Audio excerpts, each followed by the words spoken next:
before we opened our doors, all of us were like, no one's coming. No one's ever going to come in. No one's ever going to come in these doors.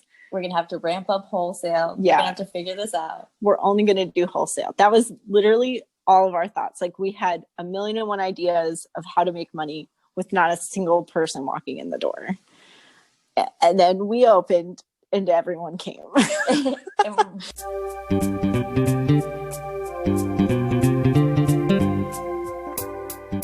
Hi, and welcome to the Innovative Mindset Podcast. I'm your host, Isolde Trachtenberg. On the show, you get my conversations with peak-performing thought leaders, creatives, and entrepreneurs. Every week, I bring you the latest scoop on what these incredible people do to succeed and how you can get their secrets and do it too. Whether we're talking about best practices for spending time creating, how to work the business part of your business, or how to keep in that innovative mindset so you can keep living and performing, you'll get practical and wise information to use in your work and in your life. And now, let's get on with the show.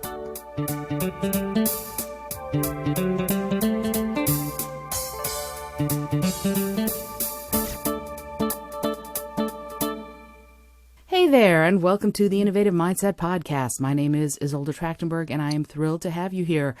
I'm also thrilled to have Christina Verna and Amanda Fox of Seitan Rising, the cafe that has me completely obsessed in Brooklyn, New York.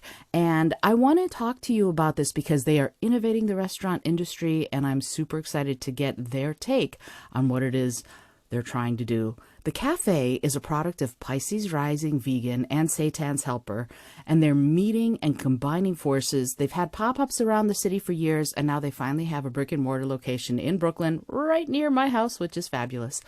We're going to chat today about how these women are working on changing what is expected in the restaurant industry and how we treat ourselves and the beings we share the planet with. I'm so excited to welcome you, Christina and Amanda. Welcome. Thank you. Thank you so much for having us. This is so much fun. I'm so excited to have you, especially since I'm at the cafe quite often, and I love what you're doing. I would love it if you would tell me a little bit about what got the cafe started. How did it begin?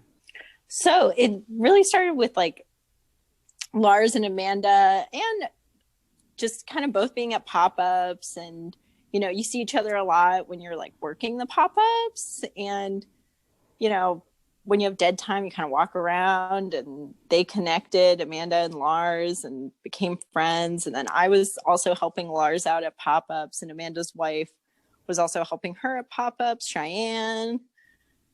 And through that, seeing each other, both didn't really have a stable place to be working. And so they went in together and started a commercial kitchen spot that they could both work out of. Mm-hmm. And through that, just got closer and closer, hanging out at the spot. I'd be there helping out sometimes, and through that, it became very obvious that people really wanted to come inside. Everybody always wanted to come inside. So I think the cafe was just a natural progression from that. We both realized, if we team up, they're doing savory, someone's doing sweet, we've got it all covered. Yeah. It's just like, it was just natural. It just kind of was like, okay, where are we going with this? How can we, because it wasn't sustainable, really. Like, the commercial kitchen space was like, everyone was kind of just getting by.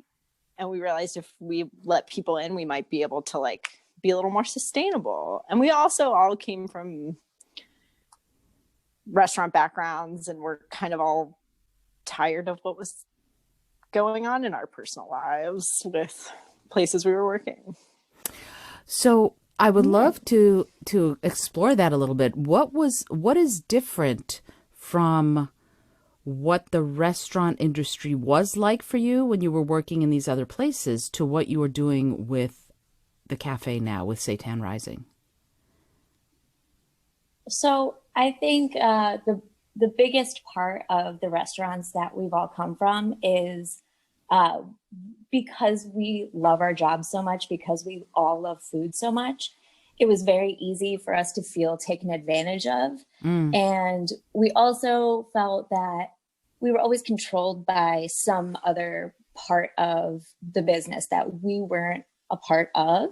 Mm-hmm. So it was like decisions were being made for us, what kind of food we were making, you know, how many hours we worked, you know, if and when we could just say like, hey, I'm really tired today. I can't do my fullest. Yeah. The restaurant industry really puts more emphasis on the bottom dollar than your own physical and mental health. Yeah, for sure. And we were both, I mean, Christina and I especially, were both working different management positions. And from that, it's very difficult to work in an environment with other human beings and somehow have power over them, Mm-hmm. and therefore have to do things like control other people and what they do with their work. Yeah, you know, telling someone to do something that you don't even want to be telling them to do, that even you personally are like, I don't want to be yelling at you right now. Like, this is horrible. Like, I don't want to, I'm not personally angry at you, but I'm being told I have to be angry at you. Yeah. And it changes the relationships you're able to have with the people you work with and the people that you're trying to do something as basic as feed people with. So I completely understand that. Exactly. So I'm fascinated by this idea that you are all equal in the ownership of the cafe, that you have decided that nobody is, there doesn't seem to be a hierarchy. Is that true? How does that work? Yeah, we all kind of went into it with that idea. There's kind of never a thought of, you know, what if we all owned a cafe with employees? Yeah. You know, it was always from the jump, you know, let's just talk about everything and let's just come to an idea of what we want to do. Everything is talked about in the group chat, you know, from the paint color to, you know, what we're making that day. It's all communal, and we all pitch in and we all do separate things. We all have like the one thing that we do, but most of the time it's like, how can we help each other? What are we doing today? Yeah. What's the problem of the day? Let's fix it. Yeah. Like, let's all, even at the commercial kitchen spot, like, while we were doing separate things, it was still like, oh, do you need anything? Do you need help with something? Like, and I just feel like the cafe was it was like expanding on that. Exactly. You know, of being like, okay, no, we really are becoming one. Yeah. Entity. Yeah. There's that joke where like bosses are like, oh, this company is a family and whatever. But with ours, because we are all equal, that whole idea of becoming a family is very real because no one has power over each other. Yeah. We're all equal. We're all in the family together. We're all in it together.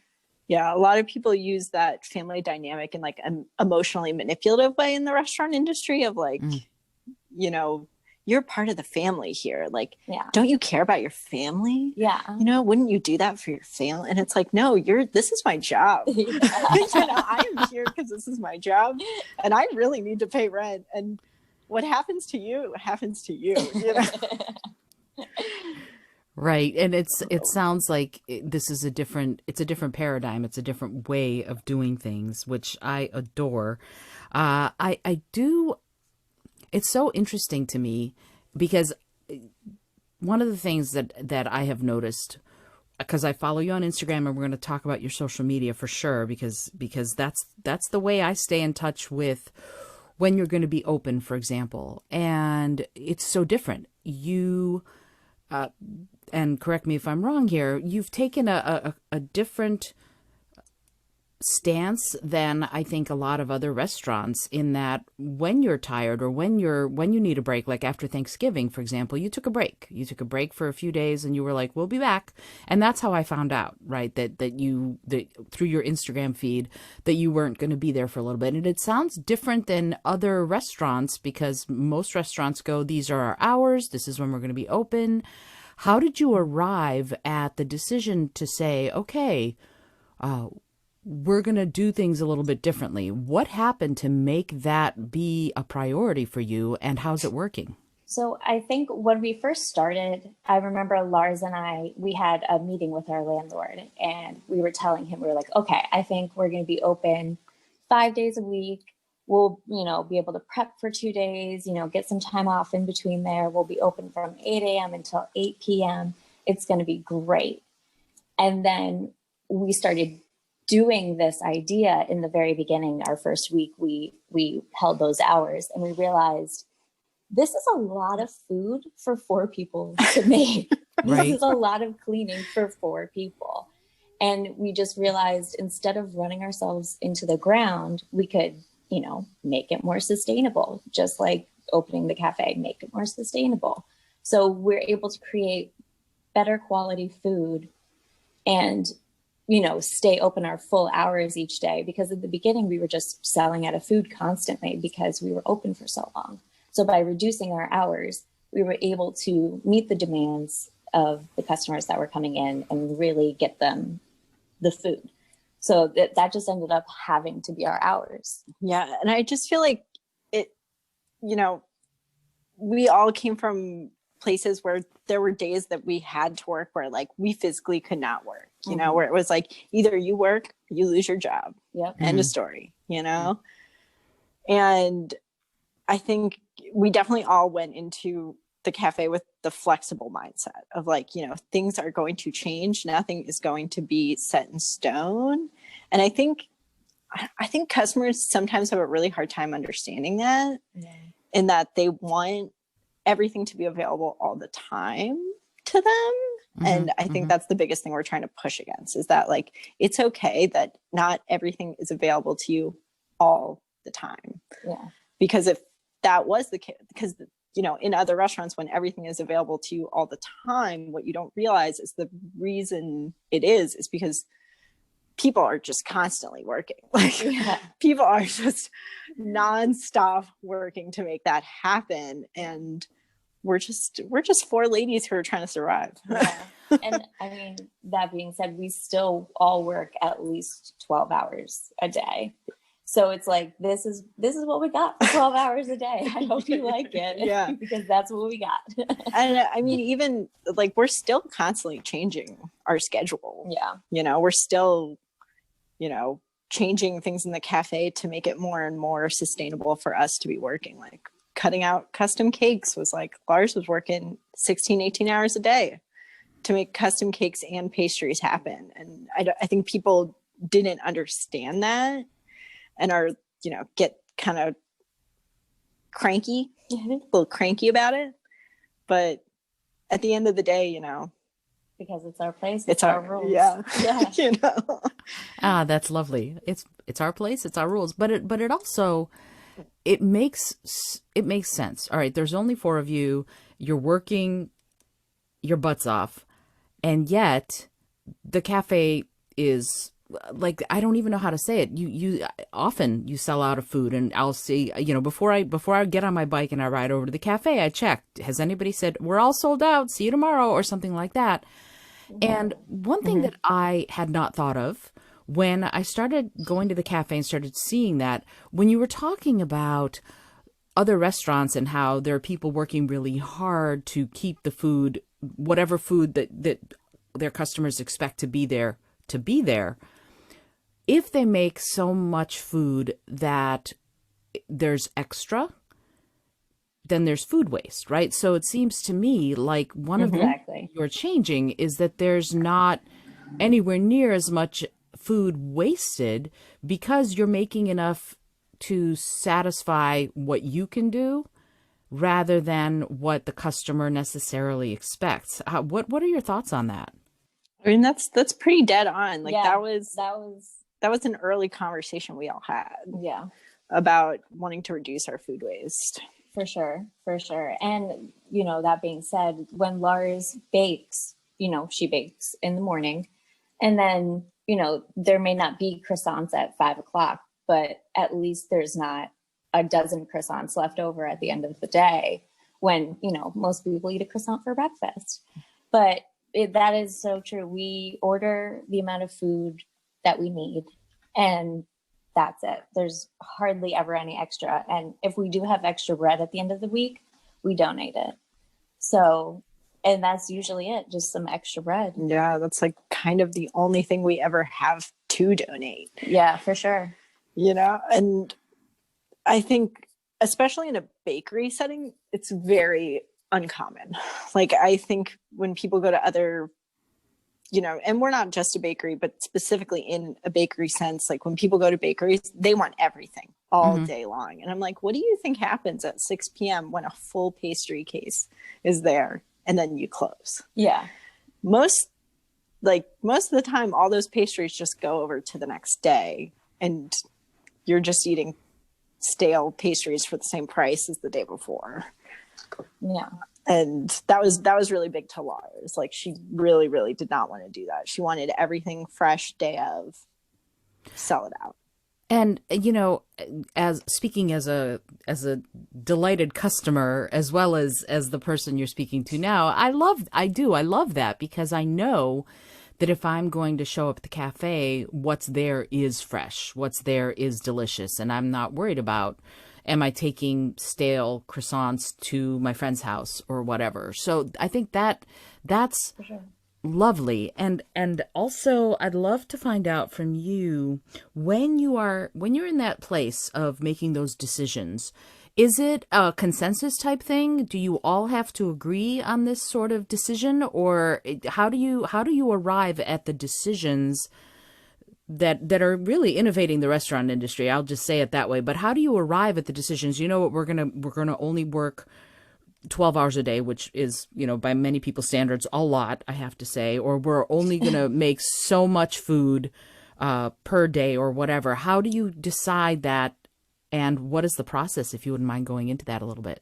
Oh, I think that question seems so intense, but from our point of view, it's so easy because we all so often agree on everything. Or if, for instance, somebody's in like one path and someone else will bring up, oh, hey, what if we did that sort of thing this way? Or what if I took that off your plate? It's always kind of like, oh yeah, no, that does make sense. So our decision making is very equal and even. And luckily all of us have had so many similar experiences while working, like having to sell pastries day of and day old, and a customer comes in and they're like, oh, I'm so excited. What should I get? And you're thinking to yourself, all of this is not prime. This is just not good. You know what I mean? So it's like, we are all kind of in the same boat, and luckily we're all trying to go in the same direction. And there's a lot of respect in our place. We're all very qualified to be doing what we're doing. Yeah. As far as years in the industry goes.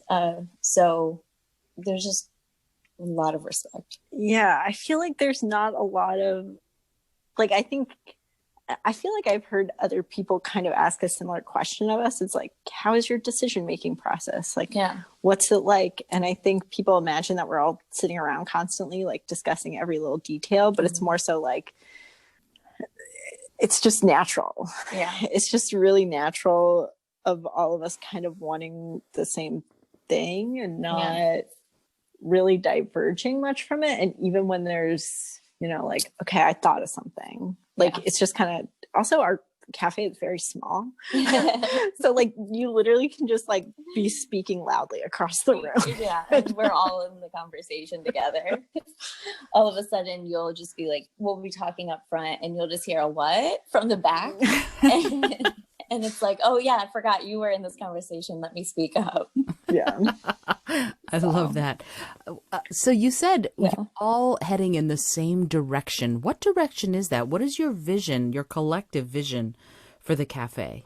Well, we signed a 5-year lease. So we're like, all right, we're getting through 5 years. Let's do this thing. That is definitely how we feel. And I mean, bigger picture, I hope other people want to do things similarly. Yeah. Like, I feel like I've noticed that it's helping people make a better decision by coming to us. For sure.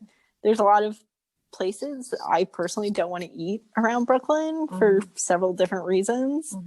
And I feel like if I was separate from our cafe and I saw what we were doing and how we were doing it, I'd be like, oh yes, I'm going to eat there all the time. Yeah.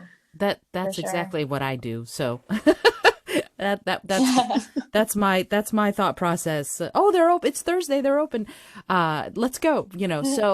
So that idea of gaining fans, do you do it? I mean, word of mouth, because I tell everybody I know. My husband's cousin and her wife just moved in yesterday around the corner from you all, and we're like, you need to go to Seitan Rising like as soon as they're open on Thursday, because we're telling. I mean, really, I tell everybody I know, so I feel a little bit like maybe I'm not the best person to talk to you about this, because I'm like, hey, I'm such a fan, hi, but at the same time, no, it's true, because I one of my missions in life is to show how we can innovate, particularly from a perspective of this power with instead of power over paradigm. So seeing you all in action is just delightful for me. When you do that, when you tell people, when you are putting the word out, how do you do it? What are your processes for gaining attention for the cafe? We truly, here's the thing. Before we opened our doors, all of us were like, no one's coming. No one's ever going to come in. No one's ever going to come in these doors. We're going to have to ramp up wholesale. We're going to have to figure this out. We're only going to do wholesale. That was literally all of our thoughts. Like, we had 1,000,001 ideas of how to make money with not a single person walking in the door. And then we opened and everyone came. And we were stunned. We actually had this conversation yesterday. We were like, how do these people know we're here? Like, this is so interesting. And I think a lot of it comes from, the fact that we just started doing these random pop-ups. Pisces Rising and Seitan's Helper, we both started around the same time. Mm-hmm. And back then, you could go to pop-ups and have events. And we just, we were always showing up. And I think just that constant, we're going to be here. I don't know. And Lars is really good at Instagram. Yeah, Lars is very, very, neither of us do pretty much any of the social media. It's all Lars. And she studied photography for a little bit. Yeah. Mm-hmm. And really likes it. So her photos, gorgeous all the time, constantly. Sure. Dear God. Oh, for sure. Absolutely. And I don't know, she's just really good at social media. Yeah. And I mean, it helps that you all have a great product, and I would love to talk about that. Full disclosure, if you're listening to this, I'm vegan too. I never hide that. So everything in the cafe is vegan, and I wanted to find out from you. First of all, as I've said, I'm a transplant to New York. I just recently moved here, and I feel a little bit like I'm in vegan Mecca now, because there's so many different places that focus on vegan food, and Seitan Rising, of course, is all vegan. So I would love to talk to you about what the thought behind that was, about opening a vegan place, admittedly in a place where there are lots of vegans, or at least that can sustain restaurants that are vegan. How did you arrive at that idea? Maybe it was with Pisces Rising or with Seitan's Helper, I don't know, but how did you arrive at that Seitan Rising would be vegan, and that would be the sort of choices that you would be supporting and promoting? We've all been vegan for a very long time. Yeah.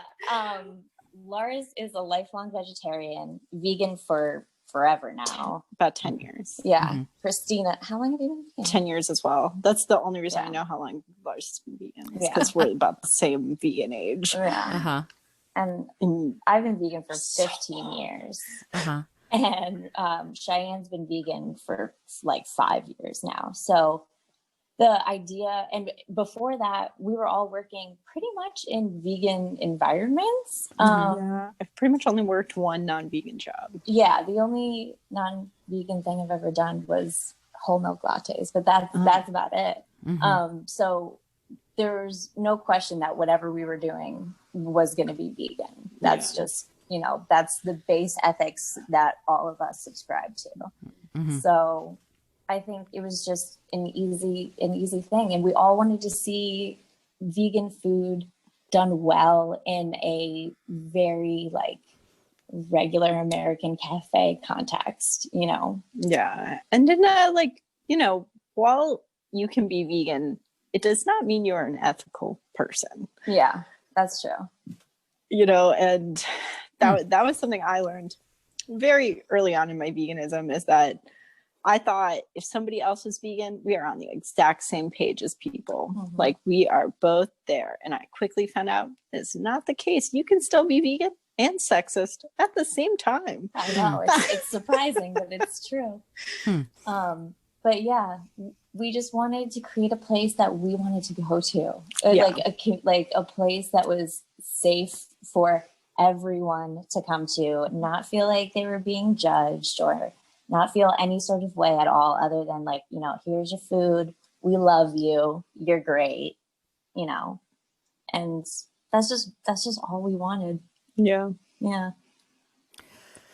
I don't know if that answers the question properly, but there are no wrong answers. Absolutely. No, the reason I'm asking, I mean, for me, I became a vegetarian in 1987. So it's been, you know, a long time, and vegan since 2003, I guess. So it's been a while. Different time in veganism. Yes. Seitan was very different back then. Absolutely. It was all very different. I remember very clearly, I sustained myself with salads because there was really nothing else I could eat. And things are so different now. And that's why every time I get to go to a vegan restaurant, I do a little, you know, victory dance, because yes, there are more people who are embracing this. So, but let me ask you, when people come in, and I don't know if you've ever had these conversations with customers, how often do non-vegans come in and go, oh, this is so good, versus just your clientele is mostly vegan and you don't even think about it? I don't know if a lot of non-vegans out themselves. Sometimes you like accidentally find out like a year later. Yeah. In my experience, that somebody's like, oh, by the way, I'm not vegan. And you're like, you've been coming here a while. Geez, I thought you were vegan this whole time. Yeah. I very rarely, I used to come to this conversation a lot where like non-vegans, but like that was before the cafe started. But I feel like now veganism, especially here in Bushwick, is so regular every day that it just doesn't come up much about not being vegan. We don't have to I don't have to really explain to so many people anymore. I mean, I will say, I feel like I can tell more now at the cafe when someone's not vegan, just because they'll ask, like, what's seitan? Oh, yeah. That's the question where you're like, oh, okay. Okay, all right. Gotcha. I got you. Or, I mean, it doesn't necessarily mean they're not vegan. Yeah. It could also mean they're just really new. Yeah, for sure. Right. For sure. And they don't know, you know, we have a friend who's been vegan for a while, and just the other day we had him over for dinner, and he was, wait, this is vegan? Because we were serving him some of your pepperoni and mortadella. Those are the two that we tend to buy a lot of. And he was like, this, nice. What, where is this place? You know, and he lives right around the corner from you all too, in Bushwick. So you'll have a new customer very shortly, starting this week. Oh, I love that. Thank you. But I sing your praises all the time. But yeah, and he's been vegan for a while, but he didn't know the possibilities. And so I don't know which of you four, or if it's a combination of all of you, who does it's innovative. The food is different. Like, I remember right around Thanksgiving, you basically had Thanksgiving in a pastry. You know, it was all the different things you might have, all the different flavors you might have in one pastry. And who does that? Who does that? Who does your innovating? Who does the, I know what let's do? Or is it a combination of all of you? Sometimes it's separate. Sometimes it's a combination. Yeah. Lars is behind the Thanksgiving Craig, though. Oh yeah, that Thanksgiving Craig is all Lars. Yeah. Oh yeah, that's all of our favorite thing. That was amazing. My husband and I were like, we needed to get more of these. I think, you know.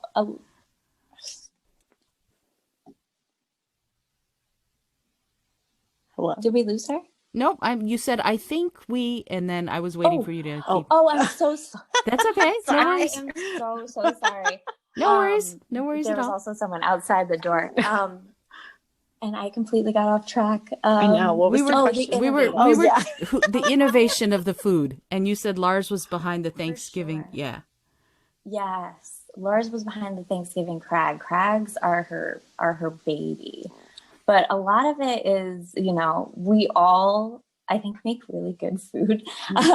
And when we come together on things, like, I know we'll be talking about like sandwich specials, and we'll be like, oh, we'll put this in this, oh, I feel like making this week. And then someone else will be like, put French fried onions in it. And so I think it's just a combination of all of us. Yeah. Really. I mean, for pastry wise, it's mostly just Lars. Yeah, it's for sure. pretty much like maybe like 0.0%, 0.01%. Yeah. Somebody says something to Lars. Yeah. And then everything else is just Yeah. Lars. Lars kind of makes just the food she wants to eat. She honestly hates pastries. She is not a sweet person. She doesn't like eat a lot of sweet things. She'll take like one bite of something and then be like, I'm good. Yeah. Wow. Christina's the official taste tester because she loves pastry. Oh yeah, I eat everything. She will just take one bite and be like, I don't want this. You want this? Wow. And I'll be like, yes, I do want this. Yeah, they'd have to pull me off the pastry. So that's that. Yeah, I'm more with you, Christina. So one of my favorite things about listening to you to speak right now is I love the creative collaboration that seems to be a big part of what you do. And I love that it sounds simple or easy for you all to keep in that flow. Have you ever had times when it wasn't easy? And if so, if you'd like to share, I'd love to hear it. I think the only times it becomes really hard is if we've all been working really hard days, long days where everything in our days went wrong. And it'll be like more of just like, you know what, we've been around each other, my love, for very, very many hours. I love you, but I am also very tired.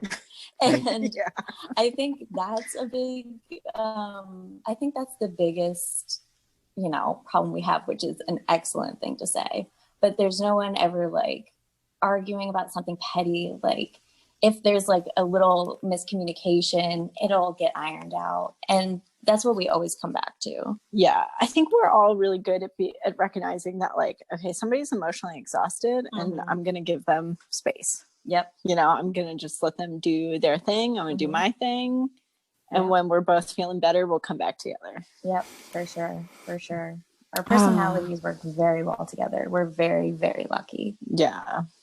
We're all pretty like emotionally open too. We're all not afraid to cry in front of each other. Oh, that's or like have a tantrum. That's really lovely, actually, that you feel safe to do that. And that brings me to my next question. One of the things that I think is highlighted by watching all of you work at the cafe is that it feels safe. The space feels safe. And I'm wondering what that is in what you're trying to do and how you're doing that. How are you fostering safe space and queer space in what you're doing, and maybe even letting it go out into the rest of the restaurant industry to help other people see that it's possible too? I think we all live very authentically. We talk about a lot about how awesome our bubble is and how we forget that other people don't get to have the experiences we have, because we're all very queer, very queer. Yeah. We're all very vegan.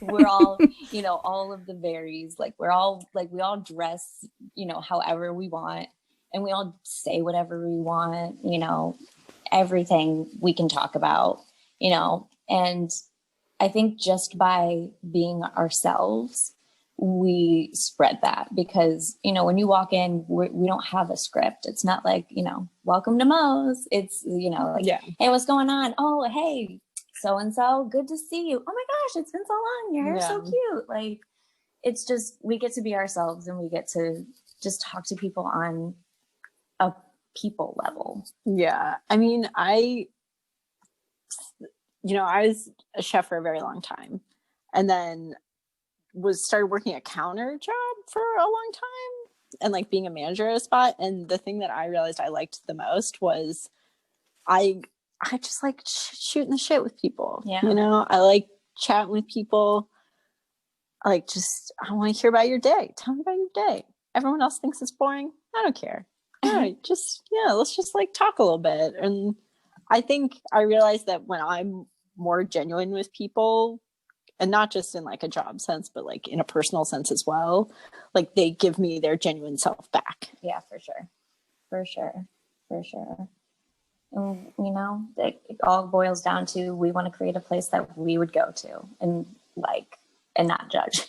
Yeah, definitely. And I also feel like that's like a queer experience as well. Yeah. Is that, you spend a lot of your life suppressing and just being like, not that this is everyone's experience, but, a lot of times you're just like, oh, I got to hide me. I got to suppress me. Mm-hmm. And then when you get a taste of not doing that anymore, it's golden. It's always the first time you shave your head too. That is actually pretty true. I moved and immediately shaved my head.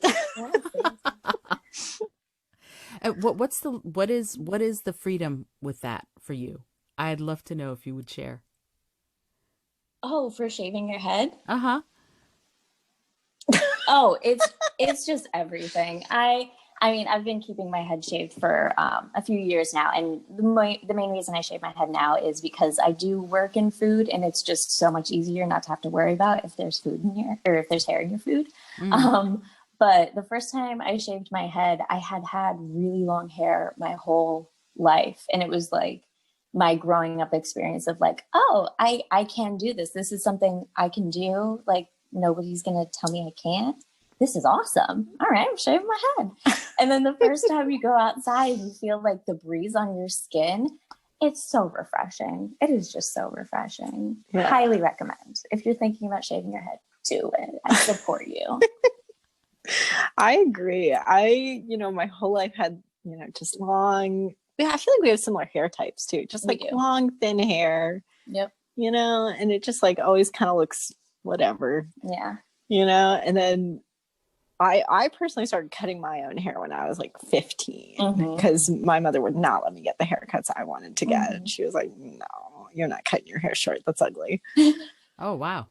And the moment I could shave my head, as soon as I moved out of my parents' house, I was like, yep, goodbye. Going buying clippers. Doing that. I love it. I love it. That's so wonderful. It sounds empowering. I have never shaved my head. I had short hair once when I was like 9, and that's it. And I cut my own hair, and it's interesting because it's never, it's the most basic cut, but I've never thought of now you have me curious about what that might be like. I might have to do a spring. Right. The winter is not the time. I don't like the cold enough. That's true. Yeah. I would wait. I have to wear a lot of hats and scarves. Right. And I'm not sure about that for the winter, but maybe in the spring, I'll come by the cafe and you'll be like, oh, you did it. That's really cool. Oh, I'll be so happy. I'll hype you up so much. Awesome. I hilariously had a meeting last week with our accountants, and one accountant shaved their head, and I just hyped them up as much as I could. I was like, oh my God, Andrea, you look amazing. I love it. I am about it. Oh my gosh. That's so phenomenal. I love it. It's interesting, like you said, oh, we met with our accountant. This is going to sound like a really strange thing to say, but it feels to me like this is a little bit, that the cafe is kind of a fairy tale. Oh, it's this wonderful place that's all vegan that I can just go to and I can get my triple threat sandwich and my potato salad and da-da-da-da. But, oh yeah, this is a business. I just sort of got reminded. So, right. Yeah. So what is that like for you to work on the business end of this? Oh, it's so boring. It's the worst part of it. It really truly is. Like, if we all could just not think about money and taxes, that would be amazing. That would be amazing. Right. Yeah. So yeah, accounting, we started off thinking that Christina was very ambitious, and she was like, I'm going to do this. And we were all like, yeah, Christina, you got this. I was like, yeah, I can do QuickBooks. I can teach myself QuickBooks. And then very quickly, it was like, there's no time for QuickBooks. We need we don't need a dishwasher. We can wash our own dishes. But what we need is help with numbers. Right. So, we came to that really like tricky conversation of like, what do you spend money on? Like, we're very simple people. We don't need a lot of money ourselves. But it's like, what do you go and do that business expense? An accountant was the one thing we needed. Yeah, absolutely. And I love our accountants. Yeah, they're great. Yeah, they pretty much only work with co-ops and small businesses. Mm-hmm. And it did take me a while to find, because that was, to me, very, very important to find accountants that were very in line with our values. Mm-hmm. Mm-hmm. Mm-hmm. And understood that, we're not trying to get rich. Mm-mm. We aren't, oh God, so far from it, trying to get rich. We are just trying to survive and sustain ourselves and sustain our business. And I didn't really want an accountant that was going to be like, you can maximize your profits by doing XYZ. We're like, no, just do the taxes and tell us what to do, please. Please. Yeah, we've been we're just lucky. Yeah. Yeah. But I want to say that I disagree there. I don't think it's just luck. I think you're looking at it from a very thoughtful place.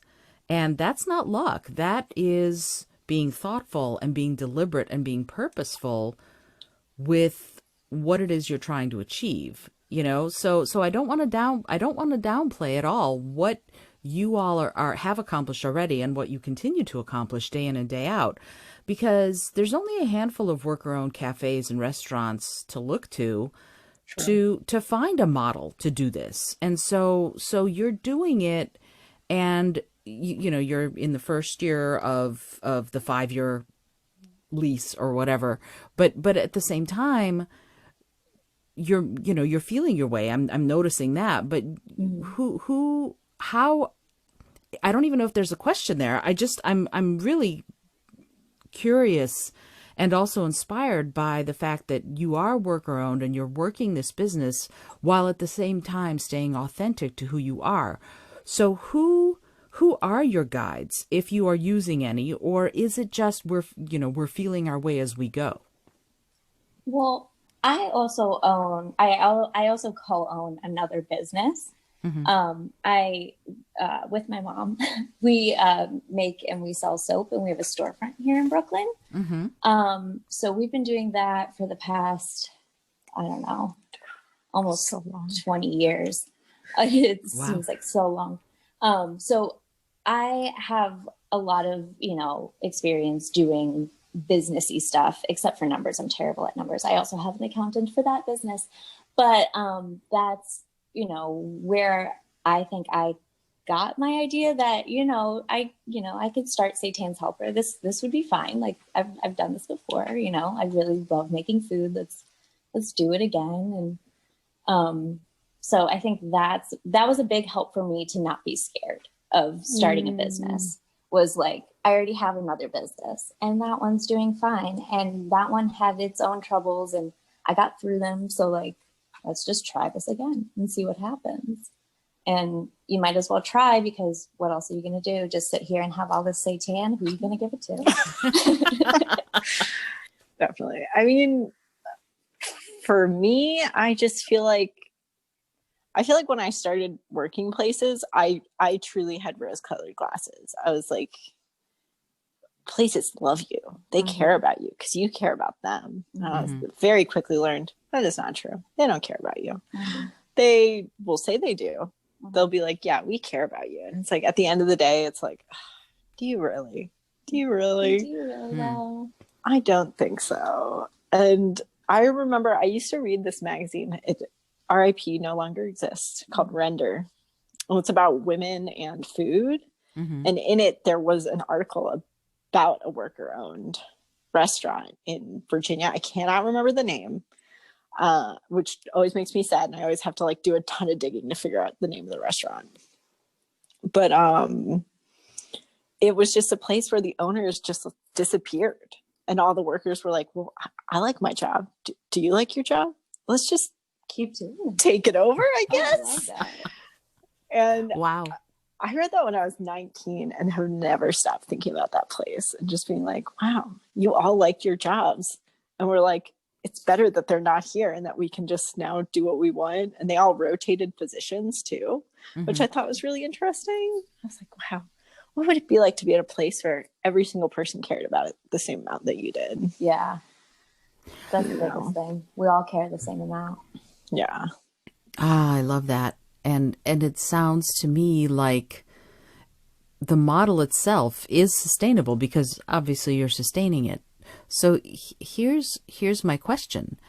If a new restaurant or a restaurant that was about to open or a cafe that was about to open came to you and said, what are the 3 biggest pieces of advice you could give me so that this could succeed, so that my cafe could succeed, what would you say to someone who asked for your advice? Make sure your plumbing's right the first time. Yeah. Yep. That would be the biggest one. Make sure All right. everything like get like 10 plumbers. Yeah, get like 10 plumbers. But I think that's the most important lesson I've learned so far is luckily now we have the most wonderful people who help us with electricity and plumbing and that sort of thing. But to begin with, we didn't have any of those contacts. So I think I would be like, okay, the first thing you need to know is this is who you go to for extermination. This is who you go to for this, because they're the people who are going to help you. And it's just, I would say, make sure you all get along so well. Yeah. If there was a fire and everyone in that room was the people you work with, would you all be able to put out the fire together? Yeah, for sure. You know, like, would you all be like, or would someone just freeze? Yeah. Yeah. I don't know, you're really getting along, like knowing you all get along and that you can have difficult conversations. Mm-hmm. Oh, for sure. That's important. Oh, absolutely. I couldn't agree more. I mean, that's good advice for relationships too. Make sure that you argue well together, that you can actually have those discussions. I would love to chat with you a little bit, and we haven't really talked about we're all 3 of us are vegan. Everybody who does the cafe is vegan. The values around that. How much of that is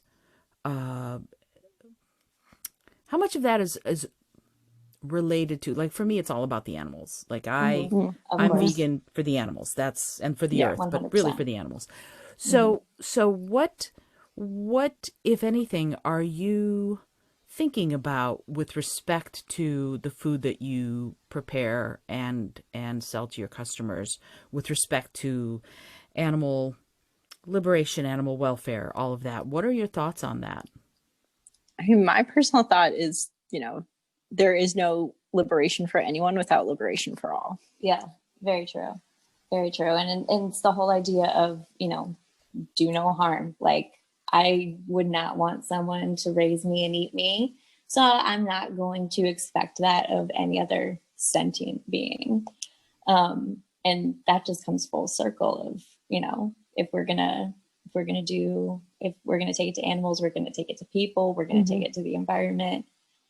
There's very little, nothing is black and white, but it's so easy to choose veganism because there are so many options. Yeah. You said you had gone vegan in the 87 or vegetarian in the 80s, vegan in the 2000s. 2003, I think. Yeah. And even going vegan 10 years ago, and I was in the middle of nowhere, Maryland, like I could pretty much get nutritional yeast. And it took me a very long time to find the original Follow Your Heart cheese, which was terrible. Yeah, that was bad. But it's just, it's just so easy now. Yeah, it's so easy now. And it's such a good choice. Everyone you ever talk to who's like, oh yeah, I went vegan, I feel great. Like I never run into anybody who's like, oh yeah, no, that didn't take a load off my shoulders. Because once you start eating plants and not, animals, you don't have that violence in you. And like, that sounds really corny, but there's a little something to it where, just making knowledgeable food choices. You're not just going and getting whatever. You actually stopped and you were like, okay, what am I going to eat? Yeah, this is what I'm going to eat. So it's, a little more like you're in the decision-making process of what you eat. For sure. And my biggest thing I say to people is like, you at the end of the day, you still have to do what's right for you and your body. Mm-hmm. I've definitely met people who they just cannot, they cannot be vegan. Of course. Mm-hmm. They have, medical issues or like this and that, at the end of the day, like you need to eat and you need to sustain your body and you need to listen to your body. Mm-hmm. It's very important to listen to your body and what your body needs. And, it is a privilege to be able to choose veganism. Very true statement right there. Not everyone has access to everything. Mm-hmm. Not everyone physically can do everything. Yeah. But a lot of people can. Yeah. Oh, yeah. Yeah. Absolutely. And it's interesting because like coming to Seitan Rising and getting my favorite sandwich. I love the triple thread. I have to admit it. To me, every time we eat it, you take a bite and you go, because it's just so darn good.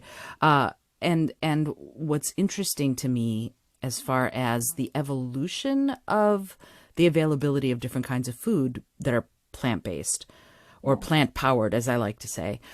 So when you have that, yeah, that's what I say. I'm not plant-based. I'm plant-powered. So when we are in this place of looking to the future as things evolve, what would you want to see as far as innovative food choices in the vegan realm? Is there anything that you're like, oh, I'd love to see this happen? And if so, what is it? I think the thing I want to see is different legislation regarding animal agriculture and the tax breaks that they get. Yeah. Because isn't that, the root of everything? Broccoli doesn't cost more than raising an entire being to be slaughtered. But the broccoli does end up costing more because of the subsidies given to animal agriculture. Yeah. So if we start there, then real food, like real sustainable food, can be enjoyed by so many more people. Yeah, give access to a lot more people. Yeah, and that's the whole thing. Money is access. Yeah. So making, informed choices to make fruits and vegetables more obtainable. And that's the thing I would love to see most. Yeah, that would be great. Oh my gosh. Milk gets so much. So much. Yeah. They don't pay anything. Yeah. So, and I think, I don't know. No, I can't even think what I'd want to see. Anything. Yeah. But I feel like everyday things are just very slowly changing. Mm-hmm. The fact that we exist. Yeah. That is a change in the vegan world. And more power to you. That to me is, again, I moved part of the reason I left Maryland also. And I wanted to ask you, Beautiful Day, were you ever there? Did you ever go to Beautiful Day in College Park or Berwyn Heights, Maryland? No, I don't know Beautiful Day. Lars is also from Northern Virginia. Yeah, it was. It's no longer around, but it was a vegan. It was a sort of a produce store for a long time, and then it became a cafe, all vegan, and it was wonderful. Which was one of the only places back in the 90s and the aughts that you could go and get vegan food in the area. Was it a co-op? It was not. The store was a co-op, and then the store went out of business, and then it became a restaurant owned by a couple who were really, really good at maintaining a paradigm of cooperation, but I don't think it itself was a co-op. But it was a wonderful place because it was one of the only places, and so it's interesting to me to hear what you're saying about anything. The fact that you exist is a big deal. I moved here in part because there would be more choices. That to me is really important. And I remember well the days where I was like, I'll have lettuce and tomato, thank you, and that was my meal. Because there really wasn't anything. And so the innovation that you all are bringing is amazing to me. And it's, not only is it amazing, it's gratifying. It's like, yes, it is possible. And so I'm wondering now, what is possible for you as these next 4 and some odd years go? What is possible? Oh, wow. What is possible? Honestly, I've been feeling a lot lately like we can do whatever we want and be supported by our community. And I think that is a really, freeing way to look at it, of like, we can, like, sky's the limit. Yeah. We've got people to back us up. It's very obvious, especially when people come back and they're like, oh, how was your break? It wasn't like, oh, you weren't open. It was like, how are you rested up? This is awesome. Glad you're back.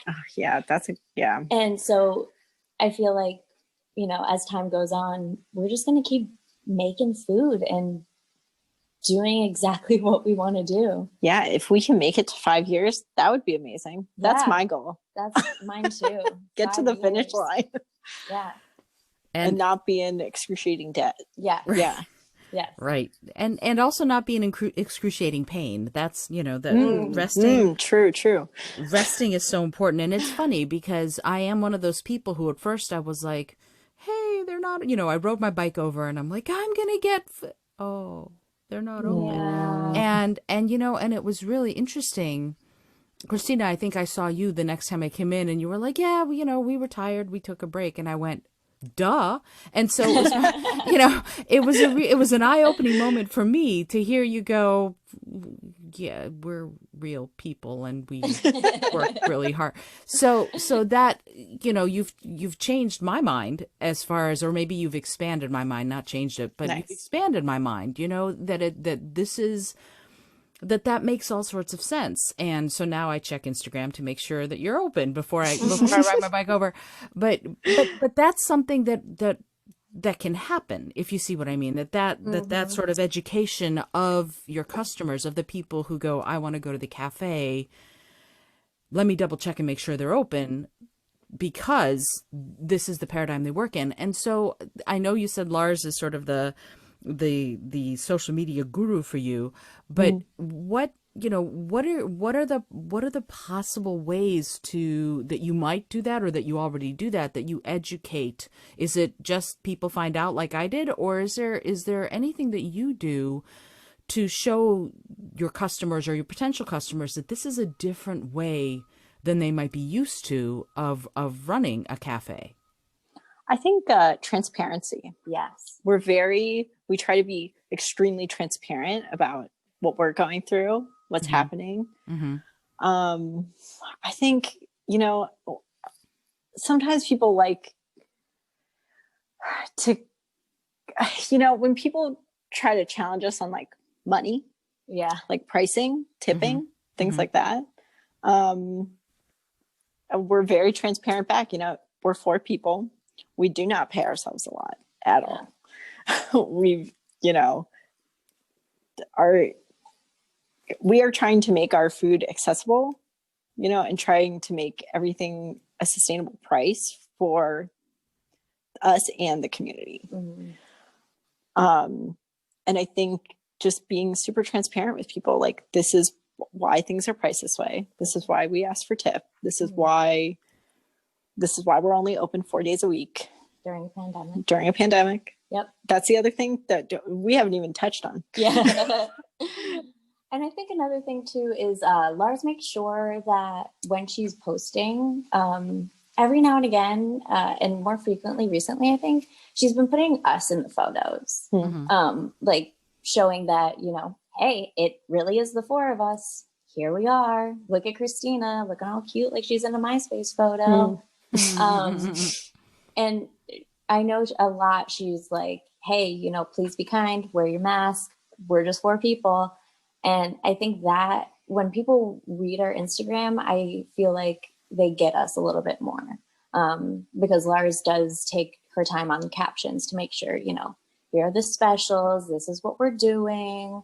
And there's a lot of explanation behind a lot of what we do. Yeah. You know, we do sell out quickly for things like pre-ordered Thanksgiving pies because, you know, we're not making 4,000 pies. We're only making this many pies. So I think we just try and explain it the best we can and stay transparent. It's really, you know, I'll just say it. It's really different. It's really different than certainly what I was used to as far as my neighborhood cafe. And now that I see it, I'm like, absolutely, I'm totally on board. That makes complete sense. But at first I was like, wait, what? They're not, what? I wanted my, you know, and so that moment of sort of, oh yeah, that's, you know, like you said, that you're four women and you're doing this, and the thing is, it sounds like you've made choices to do that. And you said, as you said, during a pandemic. So those choices, how were they changed? How did the choices that you've made to run the cafe the way you're running it change during COVID? Oh, well, we were supposed to open in April. Our first meeting with our landlord was in the beginning of February. So right before, you know, it was even spoken about that the city might be shutting down because of a global virus. But I think as soon as, you know, time went on, so the cafe was pushed back and we were like, okay, we're gonna give it a few months to wait. And see what happens. And then as time went on, none of us were working.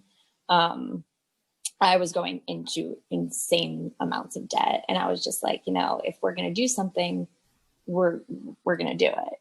And we just got to figure out a way to make it safe. And so that's why obviously there's no indoor seating, but, we don't even do outdoor seating. Yeah. And we don't even do outdoor seating because, you know, everyone we believe should be, you know, taking their food to go and going home or going to like a safe spot away from other people.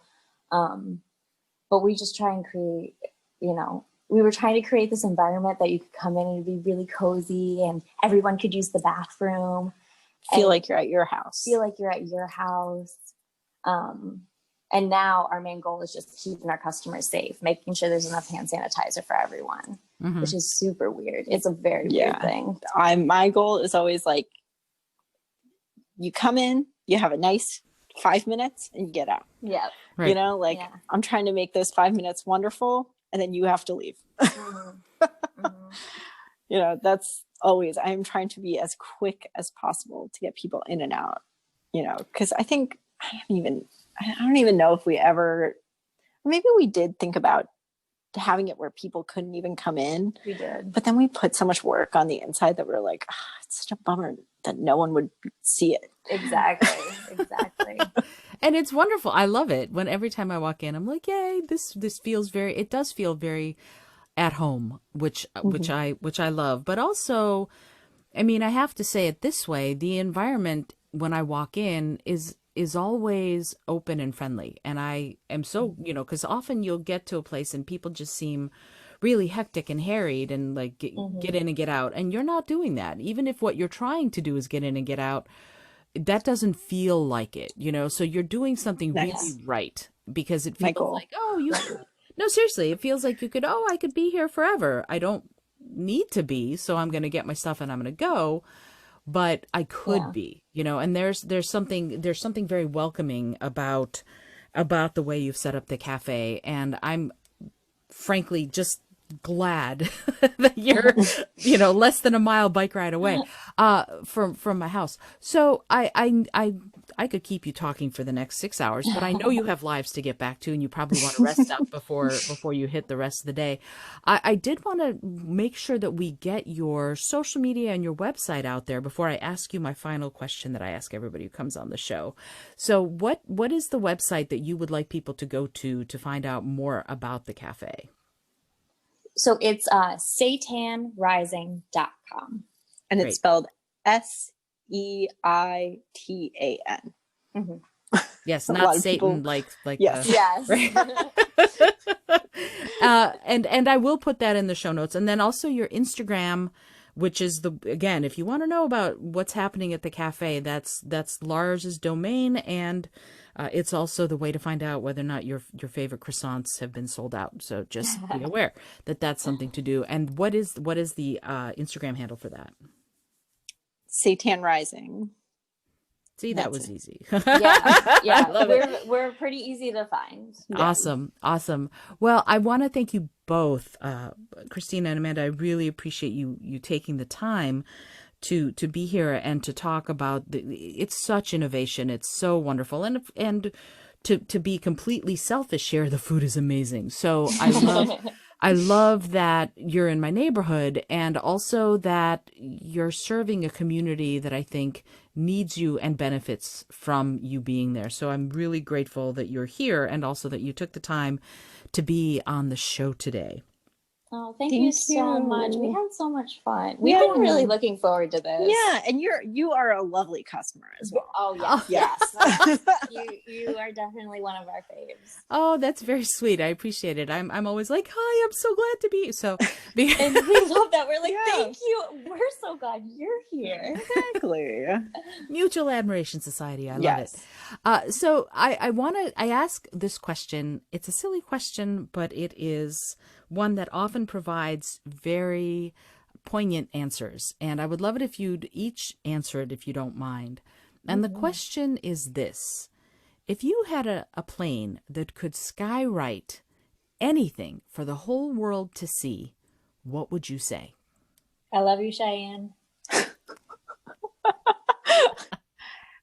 Capitalism is bad. Wow.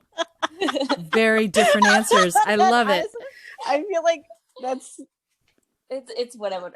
That's it's what I would write. to me. Both those answers are what the cafe is about. Yeah, exactly. We love Cheyenne. We love Cheyenne so much. and we hate capitalism. Yeah.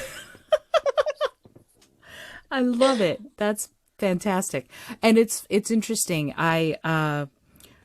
When I walk into your cafe, when I'm there, it feels like what you just said, like there's a lot of love, and that money itself is tertiary to anything else. You know, it's like it's somewhere down the line rather than being the primary thing that you all are concerned with. It feels like community, it feels like kindness are the hallmarks of the cafe. And I love that you are there and providing that sort of community and that sort of outpouring of kindness to everybody who comes in. And also, of course, as far as I'm concerned, to me, it's always important to the animals themselves, that the cafe is vegan. So I'm grateful to all four of you for the work that you're doing to change our little corner of Brooklyn, but also the ripples of that will go further, I think. And so I'm really grateful for the work that you're doing. Thank you. And the next 4.5 years will be amazing, I'm sure. Oh, thank I you hope so. so much. Thank you. This has been a lovely This conversation. has been really nice. Yeah. I'm super excited to go have a great day now because of this. Oh, yay. Well, I'm glad. So thanks again to Christina and Amanda for joining me on the Innovative Mindset podcast. I am Isolde Trachtenberg, and I'm super grateful that you've been listening. If you want to find out more about Seitan Rising and head over to the cafe in Bushwick, Brooklyn, New York City, go to SEITANRISING, SeitanRising.com, or follow them on Instagram at Seitan Rising, same spelling. You will love the food. You will love these women. They're amazing. And you're going to get so much out of spending time in this little wonderful spot that's going to, I think, in many ways change the world. Again, my name is Isolde Trachtenberg. I'd love to hear from you about things that you're thinking about, and leave a review if you would. Subscribe to the show. Until next time, I'm reminding you to listen, learn, laugh, and love a whole lot.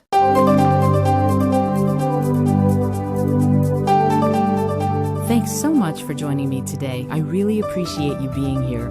Please subscribe to the podcast if you're new, and if you like what you're hearing, please review it and rate it and let other people know. And if you'd like to be a sponsor of the show, I'd love to meet you on patreon.com/innovative mindset. I also have lots of exclusive goodies to share just with the show's supporters there. Today's episode was produced by Isolde Trachtenberg and is copyright 2021.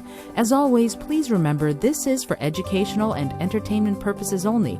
Past performance does not guarantee future results, although we can always hope. Until next time, keep living in your innovative mindset.